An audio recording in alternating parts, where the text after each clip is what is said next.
O grupo de conjuntura está reunido para um novo episódio do nosso podcast. Eu sou Gabriel Chianca, comigo estão os pesquisadores Antônio Lixa e Margarida Gutierrez.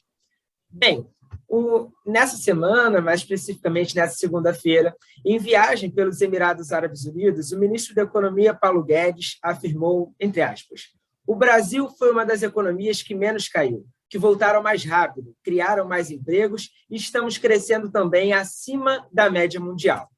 Esse é o tema que abre o nosso podcast de hoje e eu quero convidar os pesquisadores a debaterem um pouco sobre esse crescimento do Brasil acima da média dos outros países. Foi algo que repercutiu na imprensa brasileira nesses dias e a gente vai trazer uma perspectiva embasada e, com a ajuda dos dados, abordar essa questão. Primeiramente, professora Margarida Gutierrez. Bom, gente, então aí essa questão está sendo super debatida, está tendo maior repercussão nas mídias nacionais, internacionais, né? Então vamos aos números, né? Nós fizemos aqui alguns cálculos para tentar esclarecer esse debate. Como é que foi a performance brasileira frente ao resto do mundo na pandemia, este ano, e perspectivas, que são coisas diferentes, né? Então, durante o ano de 2020, os números do FMI dizem o seguinte: o PIB mundial caiu 3,1%. E o PIB brasileiro caiu 4,1% em relação a 2019. Então, houve uma queda de 4,1%. Olhando apenas esses números, a gente vê que a performance brasileira foi pior que a média do mundo. Mas, nós olhando os dados de forma desagregada, olhando por países, a gente percebe o seguinte fato: só a China teve crescimento positivo. Dentre os 200 países pesquisados pelo FMI, só a China teve um PIB de 2,3% em 2020, frente a 2019. E a China, ela detém 18% do PIB mundial. Então, ele é um grande ator que explica fortemente qualquer coisa que aconteça no PIB mundial. Então, nós resolvemos tirar a China da conta. E aí, os números mudam. Então, o PIB mundial, sem a China, teria caído 4%, sem a contribuição do crescimento chinês, que foi único no planeta, teria caído 4,3%, desculpa, o PIB do mundo. E o Brasil teria tido, então, uma performance melhor que a média mundial. Olhando ainda os dados do FMI, as economias avançadas tiveram uma queda média de 6,6%, e as emergentes de 2,2%. Só que a China, a gente não fez a conta, tirando a China aqui, mas a China, nos países emergentes, tem um peso de mais de 40% do PIB. Então, a gente tem aqui um fenômeno que é o seguinte: a China ela está entrando nesses números, tornando as diferenças menos diferenças, mais iguais, porque ela entra com um peso muito grande no sentido contrário. Então, na verdade, o resto fica muito próximo, né? E a gente, então, ao excluir a China, tem uma realidade um pouco diferente, dado a performance inusitada da China no ano passado.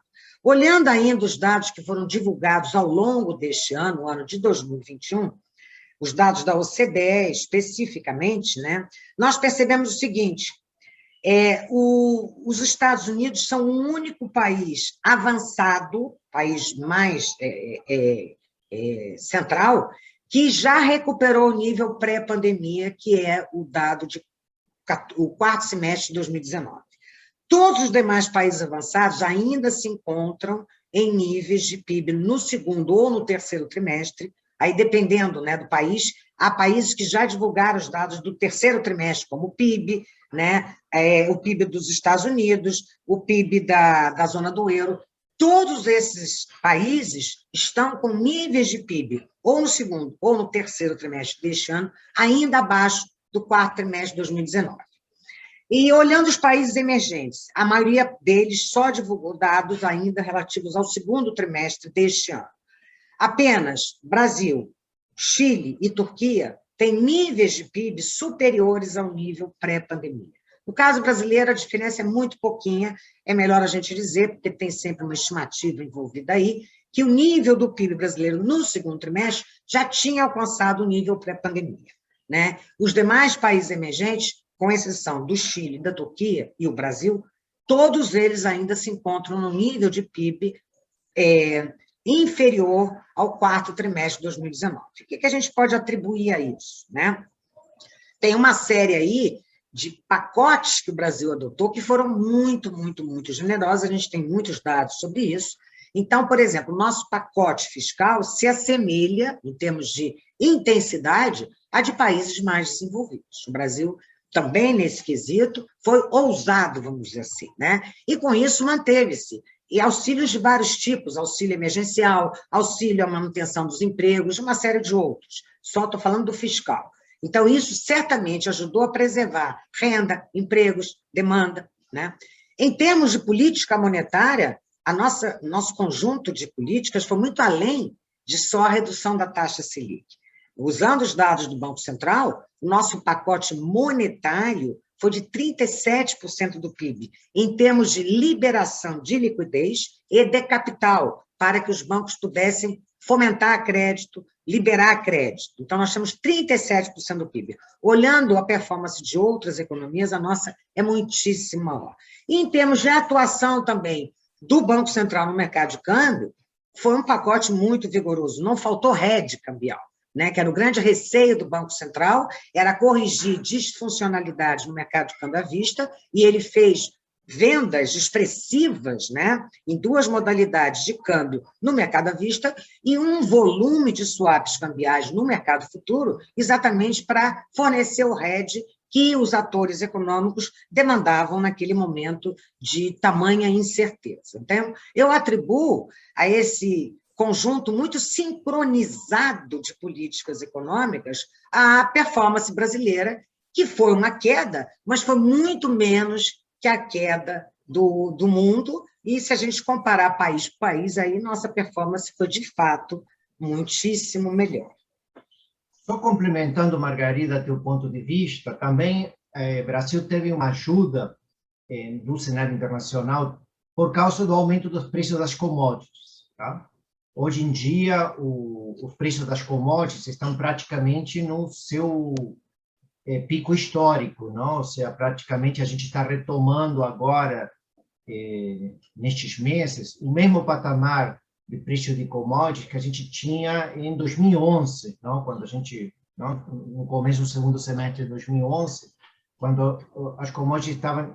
Isso ajudou bastante também a economia brasileira no final do ano passado e no começo deste ano, não? Junto com todo esse conjunto de políticas econômicas que, no caso brasileiro, foi muito similar a dos países desenvolvidos, não? Ou seja, enquanto nível, tá? É claro que isso criou alguns desequilíbrios na economia brasileira, não? No princípio, a relação dívida-PIB cresceu, agora está caindo, tá? Tem caído notavelmente, mas, por outro lado, um desequilíbrio que se tornou importante foi o aumento da taxa de inflação, que é um fenômeno internacional, não?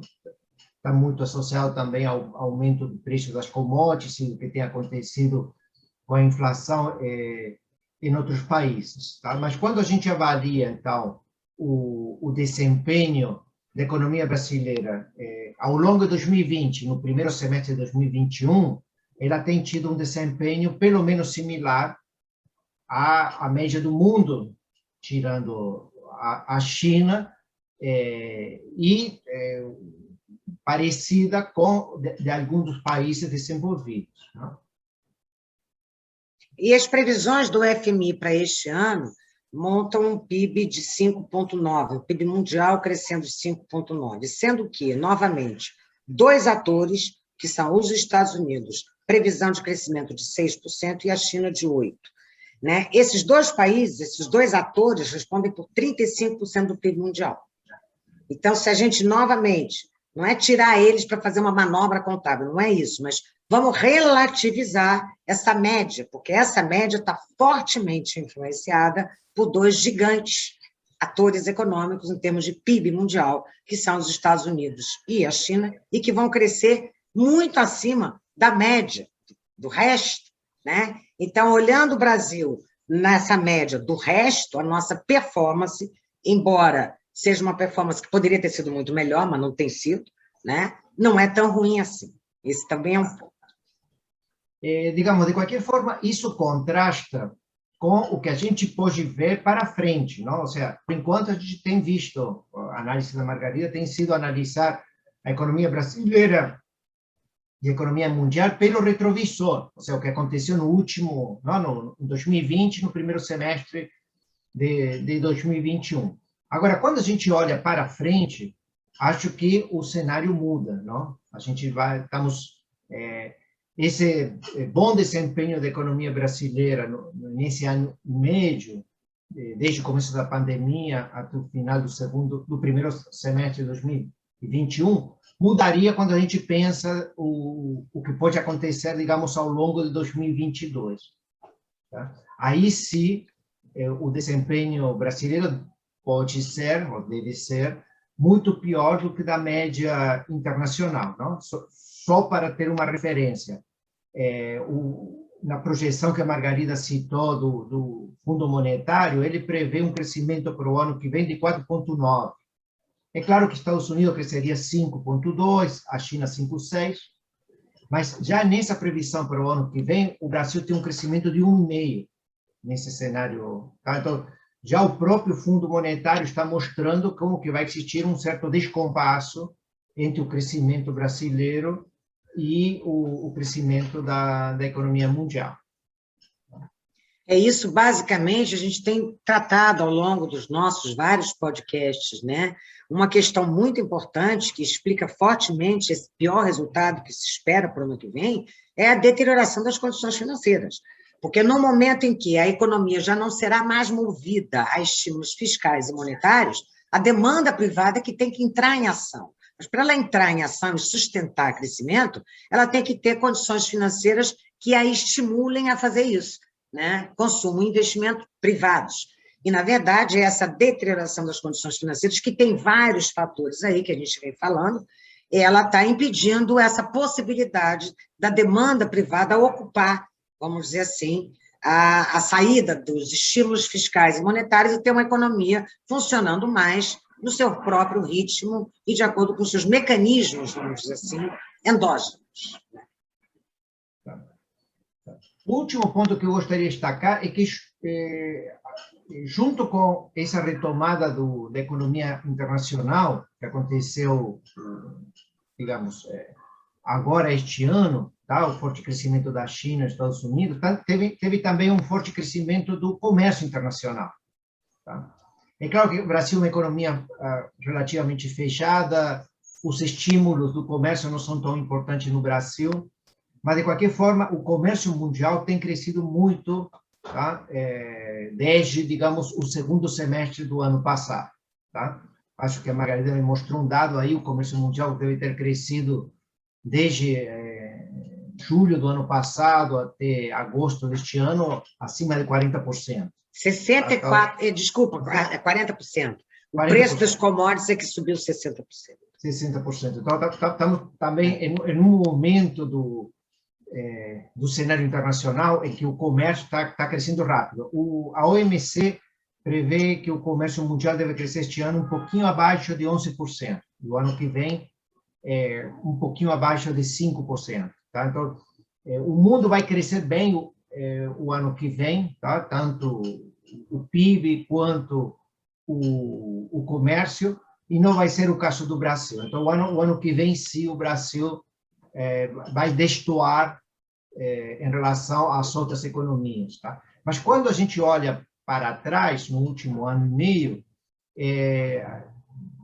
pode ser para surpresa de muitos analistas, tá? Não para quem analisa os dados, porque os dados sempre foram bons. Tá? A gente vê de que a economia brasileira performou relativamente bem.